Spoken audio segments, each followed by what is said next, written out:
Hey guys, welcome back. In today's backyard video, we are making some hot sauce. I am using Maya peppers. You can use habaneros, ghost peppers, whatever you want to do.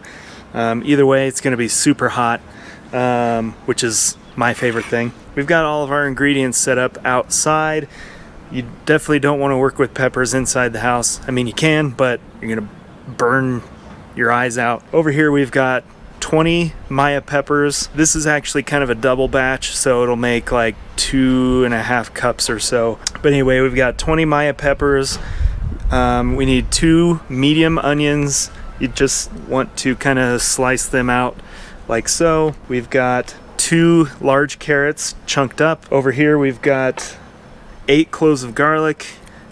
The garlic you don't want to smash up, you just want to kind of cut it up into chunks. You'll need some olive oil. This is what you're going to use in your pan. So we're going to be using 4 tablespoons of olive oil, salt and pepper to taste. It's better to use ground up, a little bit fresher. We need 4 teaspoons of sugar. You can add 2 teaspoons of turmeric when you go to blend everything up, just to brighten up the color. Not necessary if you don't care. We've got a half a cup of lime juice and a full cup of red wine vinegar. So basically, when you're outside, you want to stem your peppers, and then I like to cut them up in chunks just so they caramelize nicely. So we'll go ahead and do that. All right, so now we got our peppers all chopped up. So we are actually going to be doing this outside on the Camp Chef stove.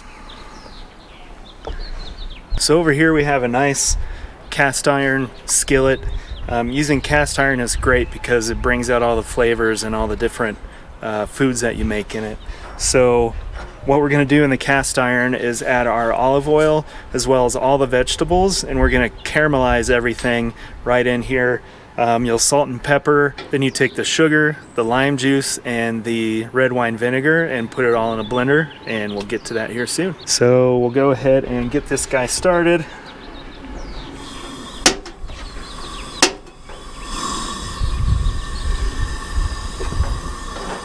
So we'll want to warm that up over medium-high heat.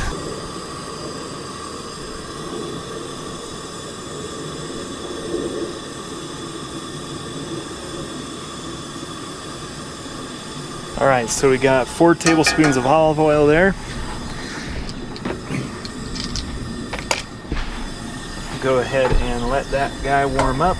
All right, so now that we got our olive oil nice and warm, we want to go ahead and add all of our vegetables. So we've got carrots, we've got our garlic,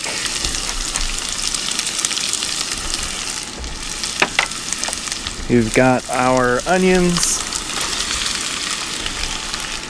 and then we've got our Maya peppers.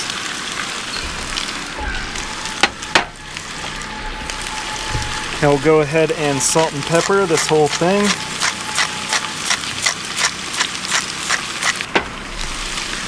Alright, so now that we got everything in there, you just want to keep stirring it until we get her nice and caramelized.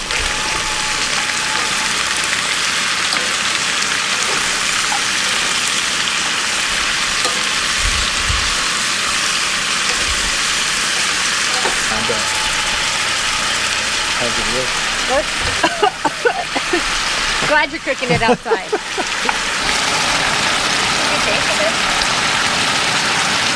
All right, so we are starting to cook these guys down.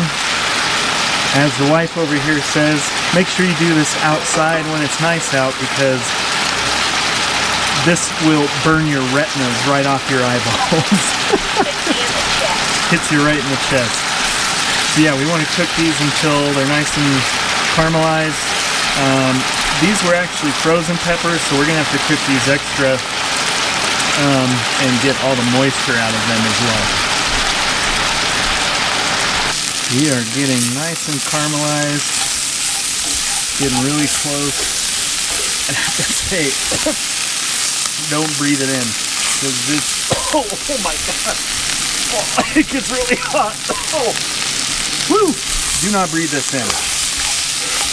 We've got all these peppers and onions and garlic and carrots and everything nice and caramelized. Might leave them a minute or two more just to make sure the carrots are done. And then we'll go ahead and add them to the blender.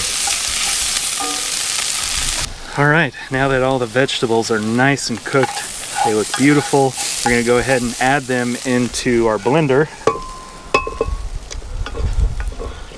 Again, I just want to reiterate, don't breathe this in when you're cooking it, because I almost died a few times. Oh, get all the little scrapies out of there that you can. All right, so now we want to add our red wine vinegar right in there. Add our lime juice.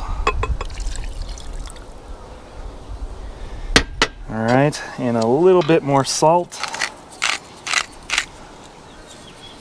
And then we'll go ahead and liquefy this guy.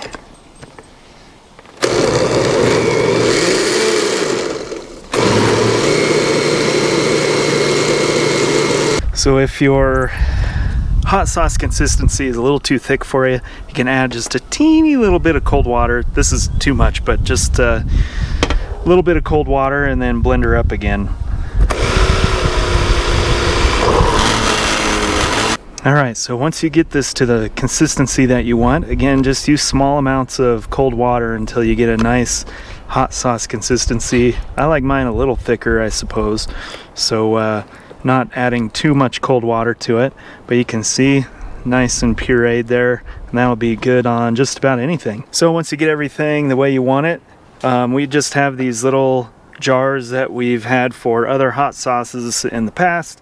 So you add it into the jar. Once you get it in your jar, put it in your fridge for 4-ish hours, and then you can go ahead and enjoy on just about anything.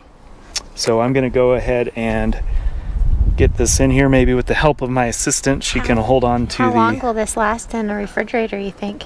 Oh, I don't know. So don't do what I did and forget an ingredient. I had this all ready to go and totally forgot the sugar. So we need 4 teaspoons of sugar. It tasted pretty good the way it was, but I think the sugar is gonna help it quite a bit.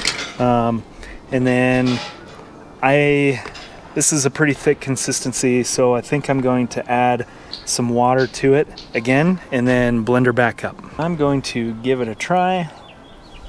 Yeah, sugar definitely helps. So don't forget the sugar.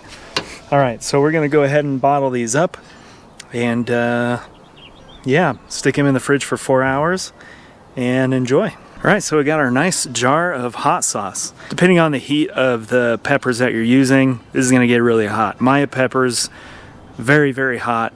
Not like ghost pepper level, but they're pretty hot. So if you use habaneros or, you know, anything like ghost pepper or something like that, this is going to be super, super hot. This is pretty hot. It's not the hottest thing ever, but the flavor is very good. Again, stick this in your fridge for about 4 hours and you can go ahead and serve it.